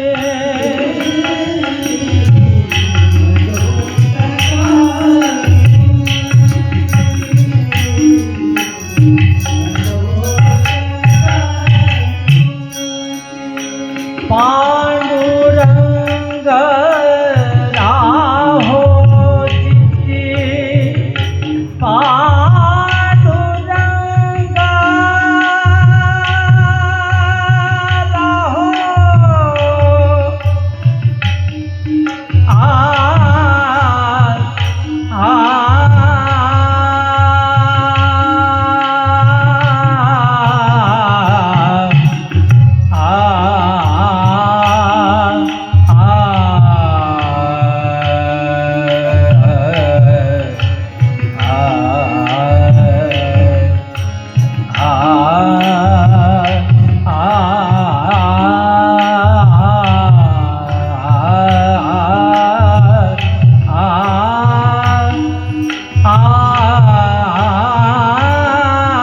पांडुरंग राहोची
मज होत का विपत्ती पांडुरंग राहो चित्ती सहज प्रार्थना कुंती माते नकी. देवा संकट पावला गणिक यावेत पण तुझं निरंतर स्मरण आम्हाला होईल. अपुनर्भव दर्शनाम दर्शनाचा लाभ प्राप्त होईल, तुझी आठवण आम्हाला राहील म्हणून उत्तम प्रकारची स्तुती कुंती मातेनं केली. स्तुती केल्यानंतर भगवान परमात्माचं स्मरण प्रत्येक जण करतात. युधिष्ठिर हे सगळ्यांना घेऊन भगवान परमात्मा भीष्मांच्या जवळ आले. भीष्माचार्य रणांगणावर पहुडलेले आहेत, शरशय्येवर आहेत. भगवान परमात्म्याचं स्मरण करतायत. भगवंताला त्यांनी प्रतिज्ञा केली होती की अंतकाळी तुम्ही माझ्या जवळ आला पाहिजे. आता भगवान परमात्म्यांनी भीष्माचार्यांचं प्रत्येक वचन सार्थकी लावलेलं आहे. भीष्म पण केला खरा धनुर्धरा रक्षिले. भीष्माचार्यांचा पण होता पांडवांच्या नाशाकरता म्हणून त्यांनी प्रयत्न केला. भगवंताने भीष्माचार्यांचं मनोरथ जाणून कृपा केली. पहा, आपल्या सगळ्यांना कथा ज्ञात आहे. कौरवांनी सांगितलं भीष्माचार्यांना, तुम्ही एवढे मोठे योद्धे असताना पांडवांचं काहीच होत नाही. भीष्माचार्यांनी लगेच संकल्प केला की सूर्यास्तापर्यंत उद्याच्या पांडव राहणार नाहीत म्हणून. भगवान परमात्मा घाबरले. भगवान परमात्माने द्रौपदीला पुढं केलं आणि सांगितलं, बाई चल आपल्याला गडबडीनं जायचं आहे. द्रौपदीनं विचारलं नाही कुठं जायचं आहे, का जायचं आहे, कशा करता जायचं आहे. अहो देव सोबत घेऊन चालला, मग विचारलं पाहिजे का? निसंशय वृत्तीनं गेलं पाहिजे. द्रौपदी निघाली. भीष्माचार्य रात्रीच्या प्रहारामध्ये भगवंताचं स्मरण करताय. भगवंताने सांगितलं जा आतमध्ये आणि जाऊन फक्त बांगड्या वाजवून नमस्कार कर. का? भीष्माचार्य डोळे बंद केलेले होते ना. कोणीतरी आलंय नमस्कार करते, कळेल कशावरून? बांगड्या असल्याशिवाय नमस्कार करताना सांगून नमस्कार करावा लागतो, तरच आशीर्वाद मिळतो. लक्ष नसताना नमस्कार केला तर त्या नमस्काराचं फल नाही. भगवान परमात्मानं सांगितलं तसं केलं. भीष्माचार्यांनी अखंड सौभाग्यवती भव म्हणून आशीर्वाद दिला. आशीर्वाद दिल्याबरोबर द्रौपदीनं विचारलं, या जन्मात का पुढच्या जन्मात? अहो तुम्ही तर संकल्प केलाय उद्या एकही पांडव जिवंत राहणार नाही. भीष्माचार्य म्हणतात, दाल में कुछ तो काला है. काय झालं? घोटाळा झाला. अगं तू आता कशी आली आहेस? दर्शनाला आले. एकटीच आलीस का? नाही म्हणे, एक काळ्या घोंगडीवाला घेऊन आले सोबत चपला राखण्याकरता. भगवंतांनी सांगितलं होतं सांगायचं नाही. भीष्माचार्य म्हणतात, काळ्याचं काळं कारस्थान. लक्षात आलं. देवाला प्रार्थना केली, देवा कसं व्हायचं आता? दुसऱ्या दिवशी युद्ध सुरू झालं. सूर्योदयाच्या नंतर युद्ध सुरू झालं. भीष्माचार्यांनी एक एक बाण मारावा, अर्जुनाचा रथ मागे मागे जावा. जगताचा मालक सत्ताधीश परमात्मा रथावर आहे आणि अर्जुनाचा रथ मागे जातो. सगळं ब्रह्मांड अवाक होऊन पाहू लागलं. भीष्माचार्यांनी एक बाण सोडला, अर्जुनाचा मुकुट खाली पडला. देवाला अतिशय राग आला. देवाने सांगितलं, माझ्या भक्ताचं कोणी जर काही करत असेल तर ते मला सहन होत नाही. भगवान परमात्मा रथातून खाली उतरले. उतरल्यानंतर देवाचं उपर्ण उत्तरीय खाली पडलं. खाली पडल्यानंतर देवाला त्याचंही भान नाही. देवानं मोडलेल्या रथाचं चाक घेतलं आणि भीष्माचार्यांच्या अंगावर धावून गेले. भीष्माचार्यांनी बाण सोडला. देवाला सांगितलं, देवा एवढंच पाहिजे होतं मला, की तुमचं दर्शन मला होण्याची अपेक्षा आहे. भीष्माचार्य ते स्मरण देवाला करून देतात, देवा अर्जुनाचंही रक्षण आणि माझा पण तुम्ही सिद्धीला नेला, भीष्म पण केला खरा, धनुर्धरा रक्षिले. भीष्माचार्यांसारखा महात्मा नव्हता. भीष्माचार्य भगवंताचे प्रिय भक्त होते. त्यांनी भगवंताला सुंदर प्रार्थना केली.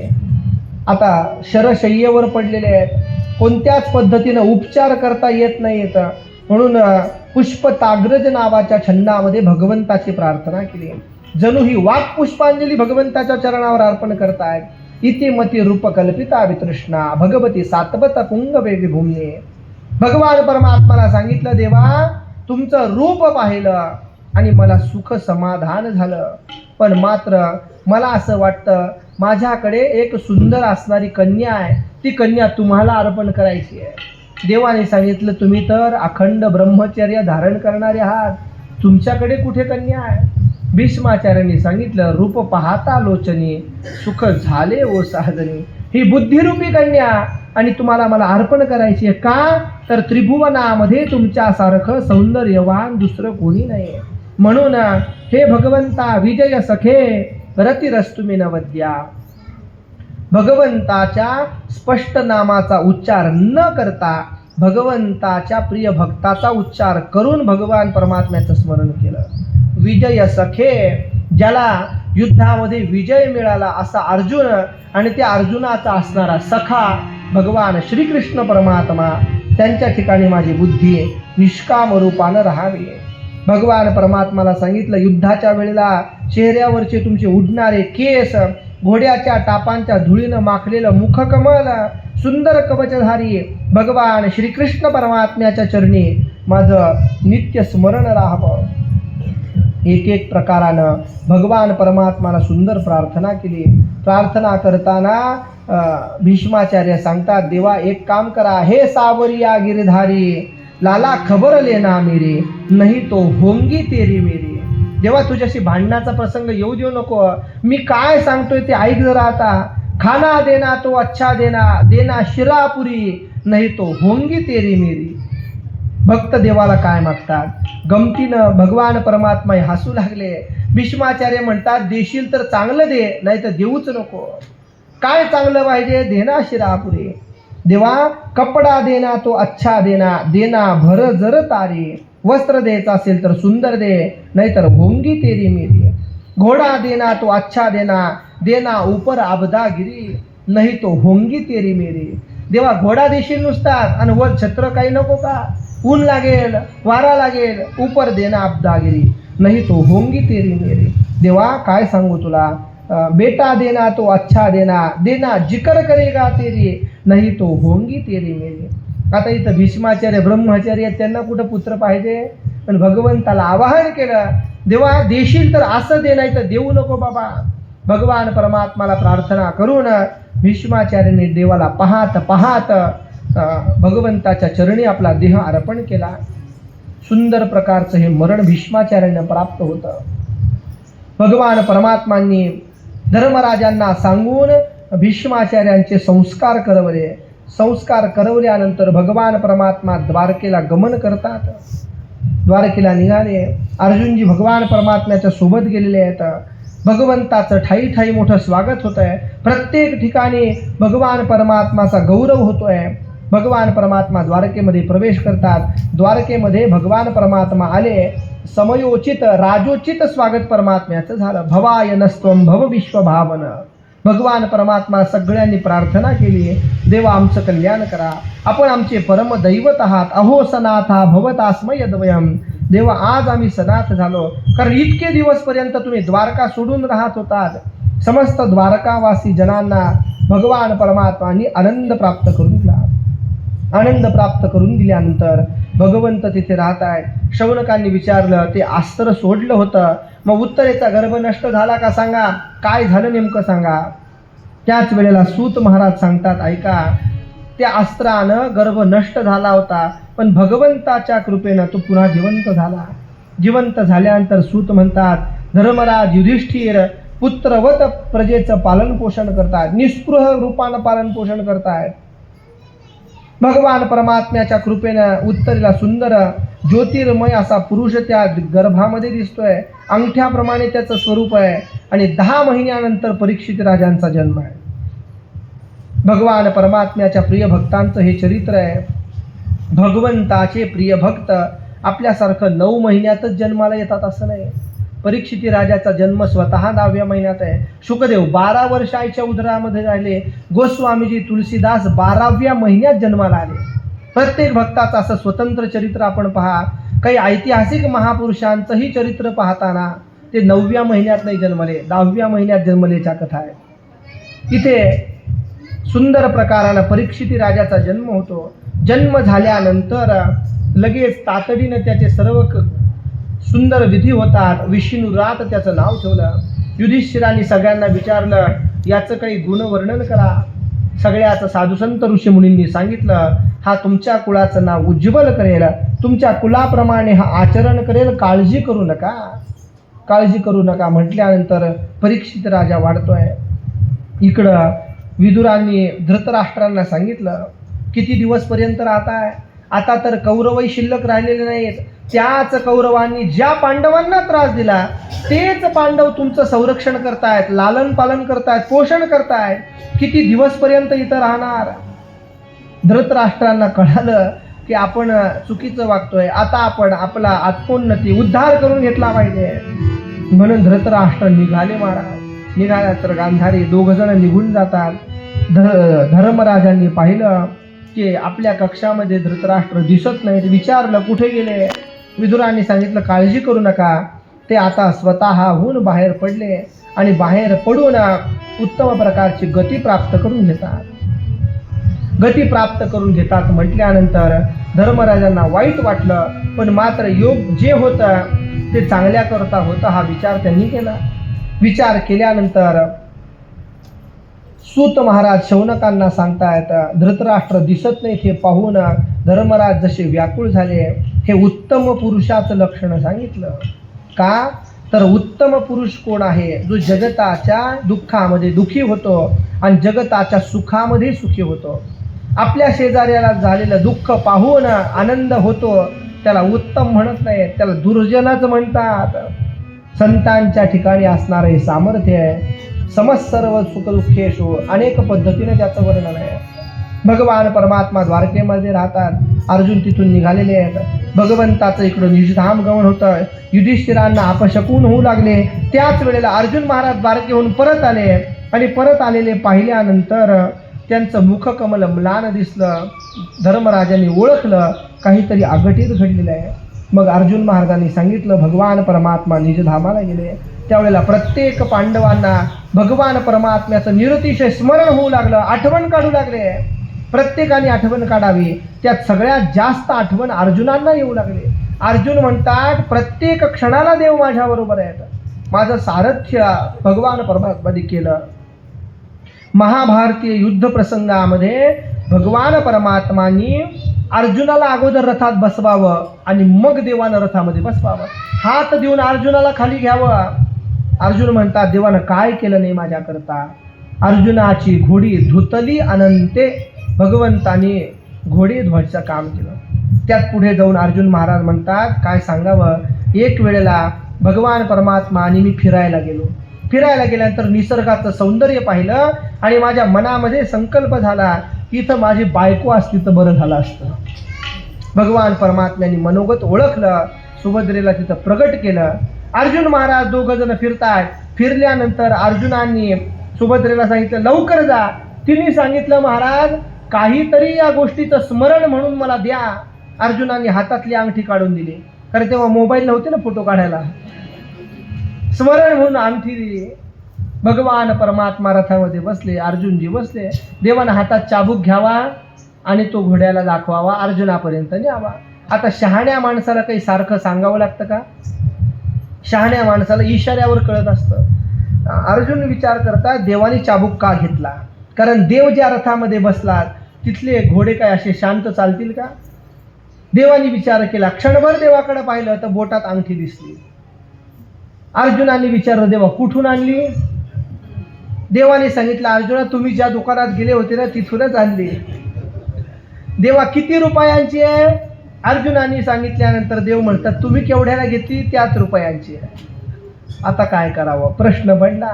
रथ महालापाशी गेला. देव उतरले. अर्जुन महाराज उतरले. जसे आत गेले तसं विचारतात, का ग तू आली होती का? ती म्हणे, महाराज तुम्ही काय मिस कॉल दिला होता का मला? तुम्ही स्मरण केलं होतं पण मला कसं कळेल हो? तातडीनं उलट्या पावलाने धावत आले. भगवान परमात्मा हसू लागले. भगवान परमात्माकडे अर्जुनाने पाहिलं. देवाला मिठी मारली. देवा कशा करता? देवाने सांगितलं, तुझ्या करता अर्जुना. काम इच्छितया तैसा होसी राणी. भगवान परमात्मा अर्जुना करता बायको झाले. म्हणून अर्जुनांना अति परमात्म्याचं स्मरण होऊ लागलं. स्मरण होऊ लागल्यानंतर कृष्ण विरहानं व्यथित झाले सगळे पांडव. प्रत्येकाला आठवण झाली. भीमदादांनी सांगावं, माझ्याकरता देवाने काय केलं नाही. भगवान परमात्मांनी दुर्योधनाला मारण्याकरता म्हणून युक्ती प्रयुक्ती केली. दुर्योधनाकडून भिक्षा मागितली युद्धाची.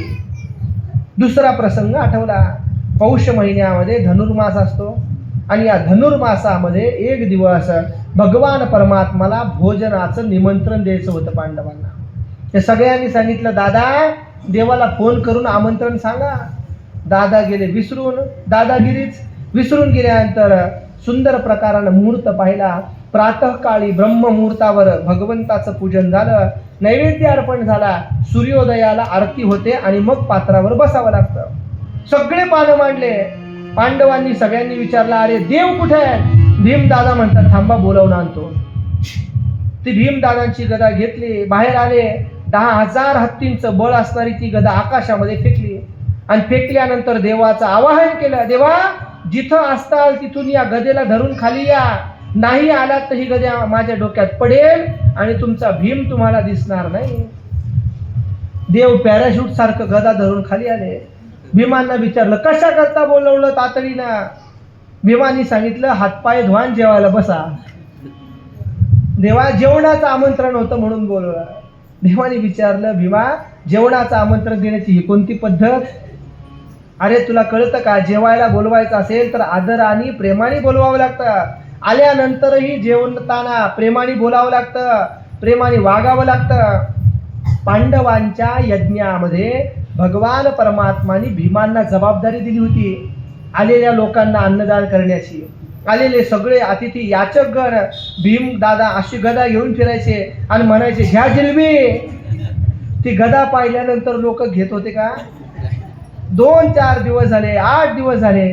भगवान परमात्मा म्हणतात की इतकं मोठं अन्नदान चाललं पण जे घेणारे आहेत ते सगळे तब्येतीनं खराब होऊ लागले. नेमकं काय होतं? यांना अन्न मिळत नाही का पोहोचत नाही? म्हणून देव एक दिवशी पंक्तीमध्ये फिरले. देवाने पाहिलं तर भीमदादाचा आग्रह कसा? गदा दाखवून आग्रह. जेवायला बसल्यानंतर ते अन्न कसं गोड लागेलो? मग भगवान परमात्माने भीमांना सांगितलं, असं नसतं. सुंदर प्रकारे अनेक प्रसंगाने त्या कथा प्रसिद्ध आहेत. भीमदादा म्हणतात, मी काय केलं? देवाला त्रास दिला तरी देवानं माझं सगळं मनोरथ पूर्ण केलं. एवढंच काय, भगवान परमात्मा मला सहाय्यकारी होतात. प्रत्येक पांडवांना भगवंताचं स्मरण होऊ लागलं. धर्मराज, युधिष्ठिर, भीमदादा, अर्जुन, नकुल, सहदेव, द्रौपदी, कुंती माता, प्रत्येकांना हे स्मरण त्या ठिकाणी होतं. महाराज स्मरण होत असताना विचार केला, एखाद्या नटाप्रमाणे भगवान परमात्मानं अलौकिक दिव्य लीला केल्या आणि पांडवांचं संरक्षण केलं. त्रैलोक्यामध्ये पांडवांची कीर्ती अजरामर झाली. म्हणून माऊली ज्ञानोबाराय आपल्याला रोज सांगतात ना, द्वारकेचा राणा पांडवा. द्वारकेचा राजा असताना भगवान परमात्मा दुसरा तिसरा कुठं गेला नाही, तर तो कुठे आला? फक्त आणि फक्त पांडवांच्या घरीच राहिला परमात्मा. म्हणून या सगळ्या पांडवांनी आता विचार केला आणि विचार करून पांडव आपल्या सर्वस्वाचा त्याग करतात. एकामागे एक निघाले. कुठं निघाले?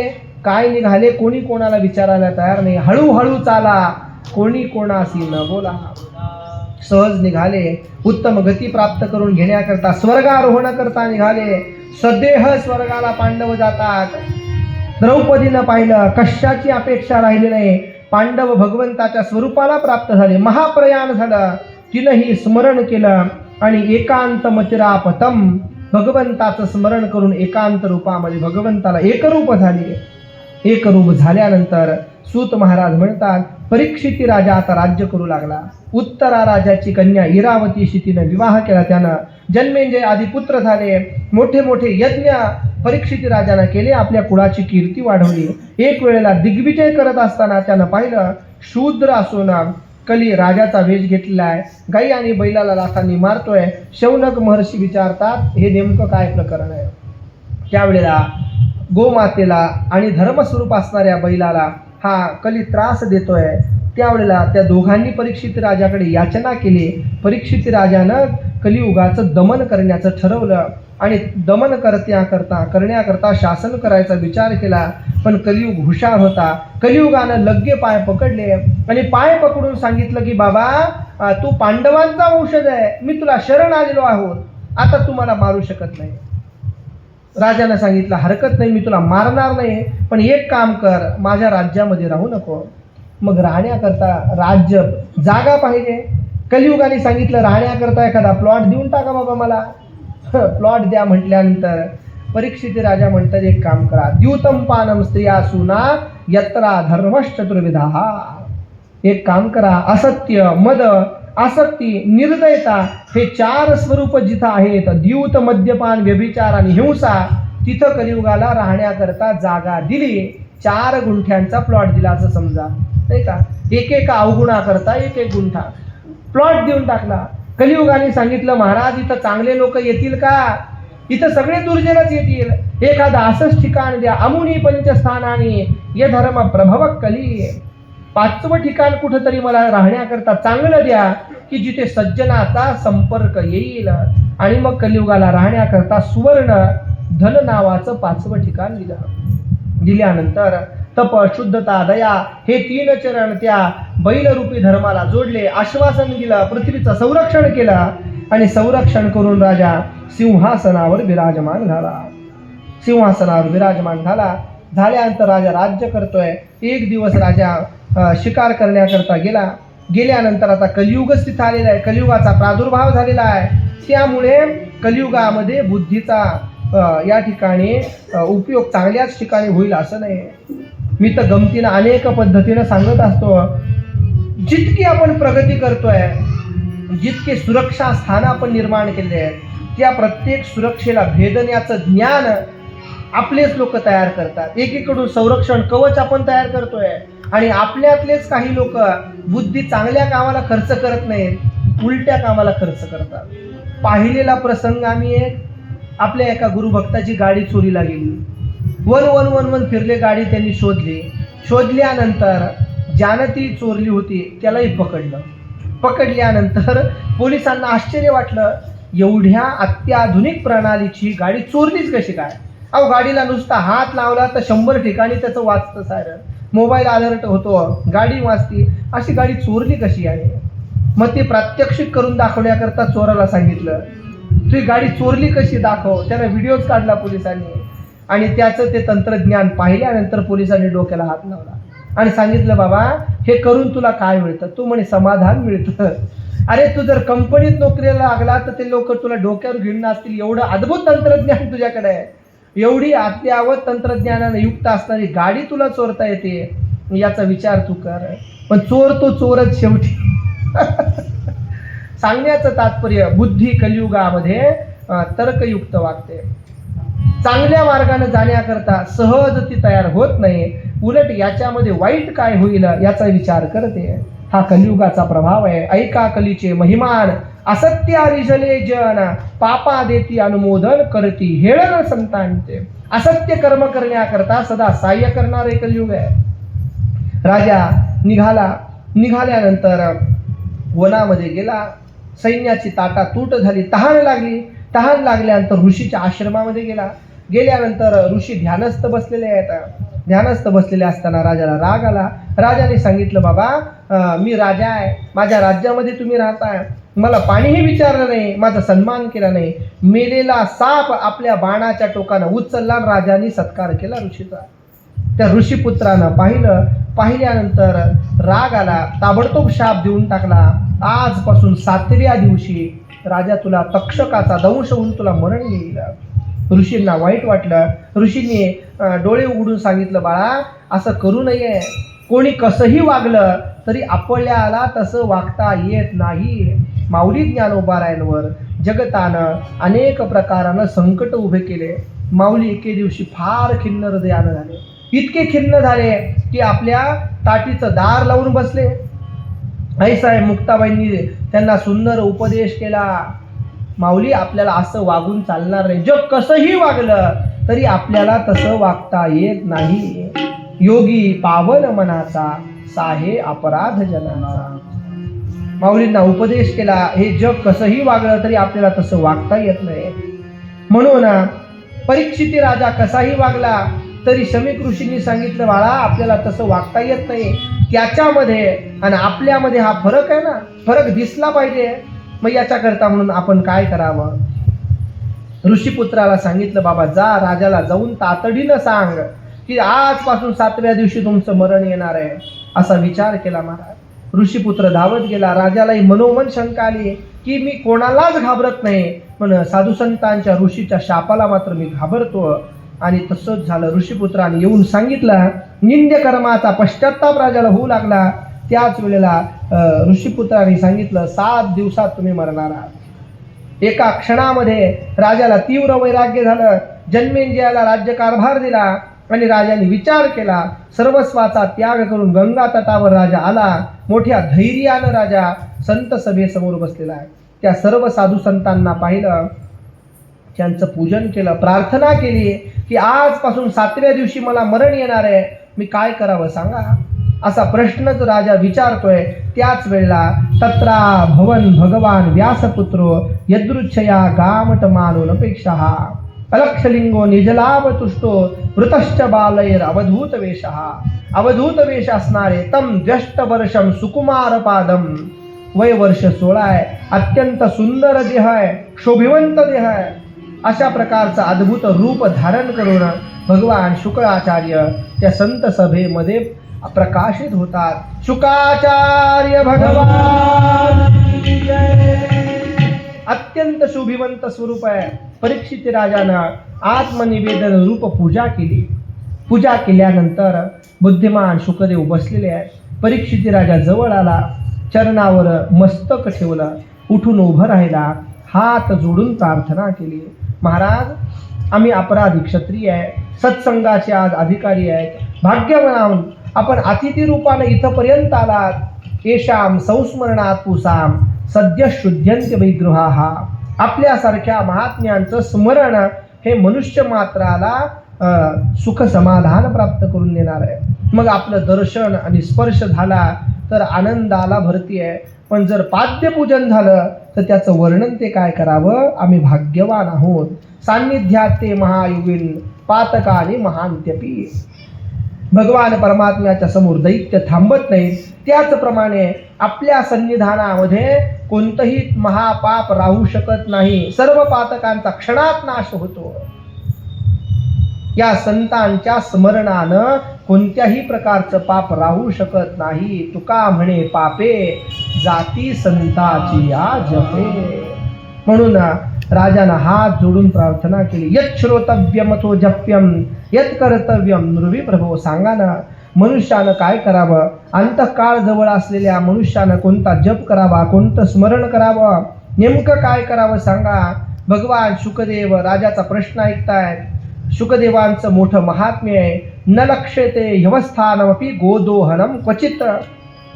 गाईला पाना फुटायला जितका वेळ लागतो तेवढा वेळही ते एका जागेवर थांबत नाहीत. पण ते भगवान शुकदेव कृपावंत होतात आणि राजा करता म्हणून तिथं उभं राहिले. बसले आसनावर आणि राजाला सांगायला आरंभ केला. राजा ऐक बाबा, तू जो प्रश्न मला विचारला तो लोकहिता करता म्हणून विचारलेला आहे. आत्मविद संमत झालेले पुरुष काय करतात असा मोठा प्रश्न विचारतात. राजा जगताची स्थिती काय तुला सांगू का. अर्धरात्र मनुष्य झोपेमध्ये घालवतोय आणि अर्ध उरलेलं आयुष्य जे आहे ते आपल्या कुटुंबाचं पालन पोषण करण्यामध्ये घालवतोय. मग ते पालन पोषण करताना धन मार्ग कोणता आहे याचा विचार नाही. तुकोबाराधिक संतांनी आपल्याला स्पष्ट सांगितलं, जोडून या धन उत्तम व्यवहार आहे. उत्तम व्यवहार करून धन कमवावं, पण नको त्या मार्गाने धन कमवू लागला, करू नये ते करू लागला आणि वाहिला भार कुटुंबाचा. काय सांगावं जीवाची अवस्था. अनेक रूपकात्मक अभंगातून आपण चिंतन करतो. काकड्याच्या अभंगांमध्ये 2 रूपकात्मक अभंग आपण नेहमी म्हणतो ना, एक मुका आणि एक बहिरा. या 2 अभंगांमध्ये जीवाची उत्तम स्थिती सांगितलेली आहे. पहा की हा जीव कसा होता आणि झाला कसा. या 2ही अभंगाचं चिंतन रोज आपण करतो. त्याकरता मुका झालो वाचा गेली, होतो पंडित महाज्ञानी. काय सांगावं, मी होतो कोण आणि झालो कोण, ही देहाची अवस्था आहे. म्हणून मनुष्यानं काय करावं, मनुष्य जन्म प्राप्त झाला की मनुष्यानं जन्म लाभ परपुंसाम अंते नारायण स्मृती. अवश्य भगवंताचं स्मरण करावं, धर्माची निष्ठा जागृत ठेवावी, धर्माचरण करावं, निरंतर श्रीहरिस्मरणामध्ये आयुष्याचं कालक्षेपण करावं. राजा काय सांगावं तुला, नैर्गुण्यस्था रमन्ते स्म गुणानुकथने हरे. हे निर्गुणामध्ये रमलेलेही मुनी भगवंताच्या गुणवर्णनामध्ये रमून जातात. द्वापार युगाच्या शेवटी हे वेदतुल्य वाङ्मय माझ्या वडिलांनी मला शिकवलं. माझी तर मुळातच निर्गुणामध्ये गती होतीये, पण राजा तू मात्र पांडवांचा वंशज आहेस, भक्त आहेत, तुझा उद्धार का होणार नाही बाबा. अरे बाबा, ज्यांनी अंतकाळाला भगवंताचं स्मरण केलं त्याला भगवान परमात्मा कृपा करतात. अरे काय सांगू तुला, खटवांग नावाचा राजा होता, त्याला तर 1 तास वेळ होता. 1 तासामध्ये त्यानं उत्तम गती प्राप्त करून घेतली. तुझ्याकरता 7 दिवस आहेत. 1 तास उरला खटवांग रायासी, भाग्य दशा कैसी प्राप्त झाली. 1 तासामध्ये राजानं उद्धार करून घेतला. आणि तुला तर 7 दिवस आहेत. 7च दिवसांमध्ये आपल्यालाही जायचं आहे. याच्या पलीकडे वेगळे कोणते दिवस आपल्या करता येणार नाही. येतं आपण काही हिरण्यकश्यपू नाही. दिवसा नाही, रात्री नाही, आत नाही, बाहेर नाही, 7च दिवसांमध्ये आपल्याला जायचं आहे. मग मनुष्याचा अंतकाळ कधी होतो याचं वर्णन माऊली ज्ञानोबांनी केलं. पहा, माऊली आपल्याला सुंदर प्रकारानं सांगतात. परीक्षा करून पहा, कानी घालून या बोटे, नाद जे पहावे न दिसता जाणावे 9 दिवस. कानामध्ये सहज असं बोट घालावं. बोट घातल्यानंतर आपल्याला आवाज ऐकू येतो. जर तो आवाज ऐकू येत नसेल तर समजावं की आजपासून 9व्या दिवशी आपण जाणार आहे. त्यानंतर सांगितलं, आपल्या या भुवया आपल्याला दिसतात. जर दिसत नसल्या तर समजावं आयुष्याची गणना 7 दिवस. 1च सप्ताहामध्ये आपली दिंडी निघणार आहे. मरण कळतं आपल्याला, पण आपण त्याच्याकडे लक्ष देत नाही का. डोळा घालून या बोट, चक्र जे पहावे न दिसता जाणावे 5 दिवस. सहज असं डोळ्यांवर आपण बोट ठेवलं तर आपल्याला प्रकाश जाणवतो. आपलं चक्र सहज आपल्याला अनुभवाला येतं. आणि नाही चालं तर समजावं 5 दिवस. आणि सगळ्यात शेवटची परीक्षा माऊलींनी सांगितली, एक काम करा, नासागरीचे अग्र न दिसता नयने, तेची दिनी म्हणा रामकृष्ण हरी. हे नाकाचं टोक आपल्यावर का, लोकाच्या नाही. हे नाकाचं टोक आपल्याला दिसतं. ज्या दिवशी दिसणार नाही त्या दिवशी समजायचं आपली दिंडी निघाली. आता हे काय करायचंय, रोज पाहायचंय, पण इथं नाही बरं का, घरी जाऊन पहा. ज्ञानदेव म्हणे साधूचे लक्षण, अंतकाळी पापण वेगी पहा. 7 दिवसाची अवधी आपल्याला दिलेली आहे. याच 7 दिवसात आपल्याला जायचंय. शुकदेव सांगतात, तुझ्यापाशी 7 दिवस आहेत. राजा तू एक काम कर, मनातला मळ तात्काळ काढून टाक, तीव्र वैराग्य धारण कर आणि भगवान परमात्म्याचं स्मरण कर. म्हणून मग भगवान परमात्मा किती व्यापक आहे त्याचं वर्णन करून सांगितलं. व्यापक केल्यानंतर भगवंताच्या स्थूल आणि सूक्ष्म रूपाची धारणा करावी. भगवान परमात्मा किती व्यापक आहे आत्ता आपण सांगितलं. एवढा प्रभू भावे, केवढा, एवढा शब्दाची व्याप्ती सांगता येत नाही. एवढा एवढा एवढा एवढा, अहो त्याचं रूपच सांगता येत नाही. तो व्यापक परमात्मा जितका आहे त्याचं स्मरण करा. जिथे पहा तिथे परमात्माच आहे. बरं, तो सूक्ष्म आहे. किती सूक्ष्म आहे, तो अतिशय सूक्ष्म आहे. तो सूक्ष्म वर्णन करताना सांगितलं, एवढा प्रभू भावे तेने संपुष्टी राहावे. तो अतिसूक्ष्म असणाऱ्या ठिकाणी राहू शकतो. हे भगवंताचं सूक्ष्म रूप भगवंतानी कुठं वापरलं सांगू का? गोपाल कृष्ण रूपानं परमात्मानं अनेक खोड्या केल्या. त्यावेळेला प्रत्येक घरामध्ये जाण्याकरता देवाने जे रूप केलं ते सूक्ष्म रूप आहे. खोड्या करण्याकरता भगवान परमात्मा स्थूल सूक्ष्म रूपांची अवस्था सांगितली, त्याची धारणा सांगितली. मग क्रममुक्ती आणि सद्योमुक्तीनं त्याला प्राप्त करण्याचं साधन सांगितलं. देवाचं ध्यान करावं. ध्यान करताना देवाच्या चरणापासून मुखकमलापर्यंत ध्यान करावं.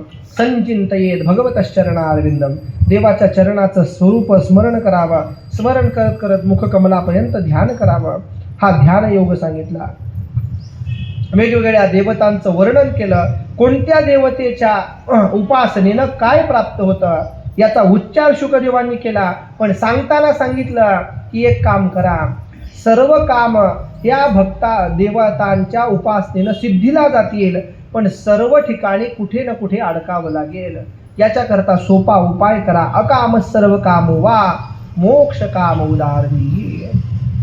सर्व कामनांनी युक्त असो किंवा मुमुक्षु असो त्यानं काय करावं? तीव्रेन भक्तियोगेन यजेत पुरुषम परम. तात्काळ भक्तियोग धारण करून पुरुषोत्तम भगवंताची आराधना करा. जेवढे उपासक आहेत ते या पद्धतीनं आचरण करतात. अशा पद्धतीनं भक्तियोगाचं महात्म्य सांगितलं.